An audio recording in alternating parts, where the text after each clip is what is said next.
else I live and breathe. Mary Poppins is back, and he's cool. I'm Mary Poppins, y'all! I mean, she's Emily Blunt. Either way, it's time to crack into the Disney Vault and take a look at one of their most classic-y classics. PL Travers wrote a series of 8 Mary Poppins books, but only 4 that were published before the release of the 1964 film. So them's the ones we looking at, governor. Say it with me, everybody. Supercalifragilisticexp, what's the difference? Walt Disney's kids loved Mary Poppins, so he spent over 20 years trying to pry the movie rights away from PL Travers. But an episode of What's the Difference About Saving Mr. Banks and PL Travers' biography, Mary Poppins, She Wrote, is not what we're here for. Although it's a charming film, so, go check it out too. Just not right now. Damn. For starters, the Mary Poppins books are far less of a straightforward narrative than the film adaptation. It's more of a series of vignettes. Lessons in the books are learned on a chapter-by-chapter basis, instead of the film's single moral that plays out over one 2-hour movie. A lot of the scenes from the movie are pulled straight from the books, however. So because there's very little narrative similarity between the book and the movie, we'll take this character by character and set piece by set piece, starting with the Bankses. In the movie, they live in a well-appointed and well-staffed home at 17 Cherry Tree Lane.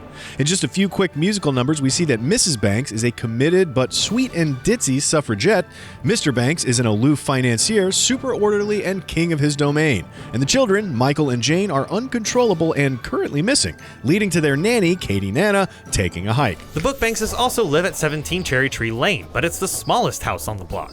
As the Bankses have a young set of twins, John and Barbara, in addition to the older two, they can't afford a nicer house. Mr. Banks works at a bank, but he literally makes the money. No, seriously, his job is described as cutting pennies, shillings, and half-crowns all day.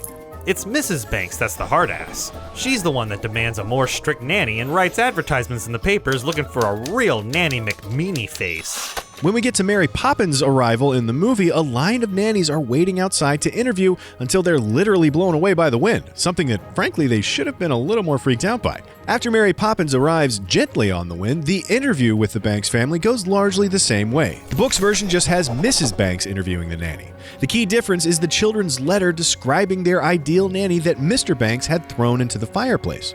But Mary Poppins has it all taped together. Mary has a cheery disposition and is never cross in the film, just as the children requested. Book Mary Poppins, on the other hand, doesn't mind being kind of a jerk sometimes. So much so that by the end of the first book, on the day the winds change and Mary is leaving, the children are legit surprised that she's being nice to them. They even beg her to be cross so it'll feel normal, but she refuses, which in a weird way is actually her being a jerk again. But by and large, that's the only difference in her character. Movie Mary speaks to the children quite plainly, but is undeniably sweeter and more nurturing. She's also just as magical as her book counterpart. If it's sliding up a banister, her bottomless carpet bag, or a bottle of medicine that doles out different delicious flavors with each pour, Rum punch. her magic is legendary in the worlds of both the book and the movie. The movie makes this evident through her relationship with Bert, played by a rascally Dick Van Dyke. Mary Poppins! It's nice to see you again, Bert. Bert tags along with Mary and the children throughout the whole movie, working as a busker, a chalk artist, a kite salesman, and of course a chimney sweep. In the book, though, Bert is a match salesman, and is only in the chalk painting scene. The book's version of this is fairly similar to the movie, but it's just Mary visiting Bert on her day off, and their adventure inside the chalk painting is more of a date for the two of them than a carousel horse racing adventure for the children. And this actually gets at another key difference. In the movie, Mary and her magic are there exclusively to help the Banks family, but the book treats her character as more of a window into a broader magical world, like she's connected to an unseen fairy tale reality lying just under the surface. Not only does the book follow her on her day off, many other chapters are dedicated to interactions with other magical beings. There's Mrs. Corey, a tiny and potentially hundreds of years old woman, and her 2 gigantic daughters that run a sweet shop.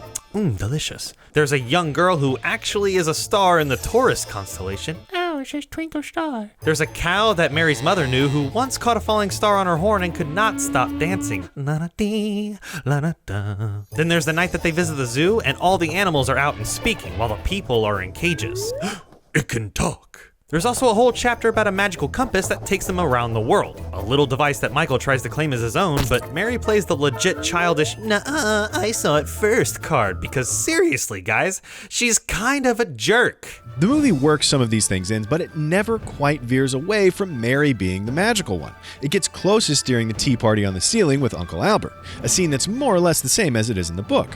The movie version, of course, features Bert, while the book version features a Miss Persimmon who works for Uncle Albert. The movie only briefly introduces these characters in the very beginning, while Bert is out on the streets busking for Mrs. Corey, Miss Persimmon, and Miss Lark and her dog Andrew. Book and movie Mary can both speak to Andrew the dog, but the book features an entire chapter where Mary has to interpret for him. It seems the well-dressed and groomed Andrew wanted to be a common dog so badly that he went out and found a mutt to be friends with, then demanded Mrs. Lark let the friend come and live with them, a deal brokered through Mary.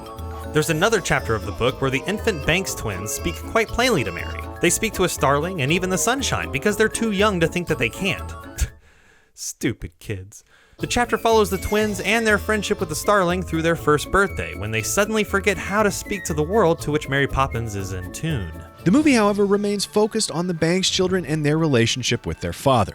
While the book features an old bird lady on the steps of St. Paul's Cathedral selling breadcrumbs for tuppence a bag, she's just the focus of another chapter about the magic in the world around us we could see if we really wanted to.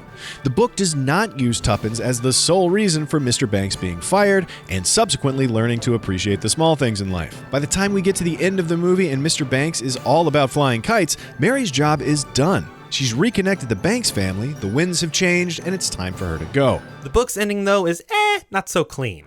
She leaves when the winds change, just as she promised, but the Banks haven't been fundamentally changed. They're perhaps richer for the experience of knowing Mary Poppins, but it's nowhere near the emotional resolution of the movie. And this, again, is the key difference between the books and the movie. PL Travers wrote children's books based around a character that introduced the Banks to a fairy tale-like undercurrent in their world.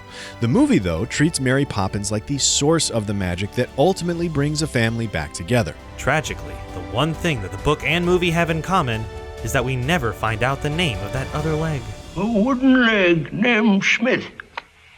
Ha! And that was nothing like a good joke. That's all for this episode, but be sure to subscribe to CineFix for more spoonfuls of sugar and more What's the Difference?